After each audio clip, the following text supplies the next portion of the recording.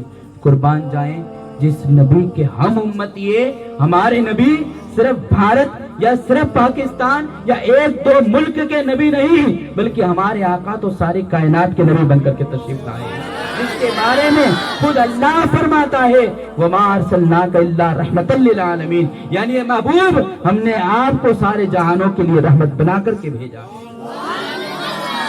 جتنا احسان مانے اس نبی کا پیارے اتنا کم ہے۔ میں آپ کو بتاؤں کافی وقت گزرے گا، یہ 10-12 دن کی محفل ہے، اگر اس کی جگہ 50 دن کی محفل ہو تب بھی کم پڑے ان کی سیرت۔ یہ ان کی سیرت کی بالکل سائڈ کے چھینٹے میں آپ کو بتا رہا ہوں۔ ہاں حضرت میرے آقا علیہ الصلوۃ والسلام کی زندگی اتنی حسین، اتنی جمیل، اور آپ کی زندگی کی باتیں آپ سنیں گے تو آپ کا کلیجہ یوں سوچ میں آپ پڑ جائیں گے کہ یہ کیا، اور ایسی زندگی ہمارے آقا نے گزاری۔ ہمارے حضور کی زندگی کے کتنے 63 سال حضور رہے، 63 سال رہے دنیا میں۔ ایک دن ایسا نہیں ہے جس دن حضور نے مجھے اور آپ کو یاد نہیں کیا، پوری زندگی یاد کی ہے۔ ارے جب پیدا ہوئے، آپ سنیں گے اگلے بیانوں میں، پیدا ہوئے تو کچھ نہیں، پہلے ہم کو یاد کیے، پیدا ہوئے تو ہم کو یاد کیے، صبح میں یاد، دوپہر میں یاد، شام میں یاد، 63 سال تک یاد کرتے رہے، طائف میں یاد، جہاں دیکھے مکہ میں یاد، مدینہ میں یاد۔ ارے سب تو چھوڑے، ہمارے یہاں خوشیاں آتی ہیں تو ہم سب کو بھول جاتے ہیں نا، خدا کو بھول جاتے ہیں۔ ہمارے یہاں کوئی بھی خوشی آتی ہے ہم اس میں اتنے ملوث ہو جاتے ہیں کہ خدا کو بھول جاتے ہیں، سب کو بھول جاتے ہیں، ہم اپنے میں پڑ جاتے ہیں۔ لیکن حضور کا جب دل، آقا صلی اللہ علیہ وسلم دین کی تبلیغ کرتے تھے نا تو بہت لوگ تکلیفیں دیتے تھے۔ آج دین کی تبلیغ کرنے میں کچھ تکلیف نہیں ہے، وہ تو ایسی تکلیفیں ہوتی تھی۔ میں بتاؤں گا طائف کے بارے میں آپ کو کہ طائف میں جب وہ دعوت دین لے کر کے گئے تھے تو وہاں کنہوں نے ستایا، کیسے ستایا، اور سنیں حضور کو کوئی دوسروں نے نہیں ستایا، دوسروں نے ستایا تو حضور کو صدمہ نہیں ہوا۔ دوسروں نے جو تکلیفیں دی نا غیر لوگوں نے، تو صدمہ اتنا نہیں ہوا، سب سے زیادہ صدمہ حضور کو اس وقت ہوا جب گھر کے لوگوں نے ستایا۔ آپ نے سنا ہے اللہ تبارک و تعالیٰ نے پوری سورت نازل فرمائی، تبت یدا ابی لہب وتب، ابو لہب کا جس سورت کے اندر اللہ نے ذکر فرمایا ہے۔ یہ ابو لہب کون تھا؟ میرے نبی کا چچا تھا۔ حضور جب دعوت دیتے تو یہ نکل جاتا، 15-20 چھوٹے چھوٹے بچوں کی ٹکڑیاں جمع کر دیتا ابو لہب، اور کہہ دیتا کہ دیکھو یہ میرا بھتیجا جا رہا ہے، یہ جیسے قرآن پڑھے نا، یہ کچھ بولے نا، اس کے بولنے سے پہلے تم اپنے طریقے سے چلا چلی شروع کر دینا تاکہ ان کی بات لوگوں کے کانوں تک نہ پہنچے۔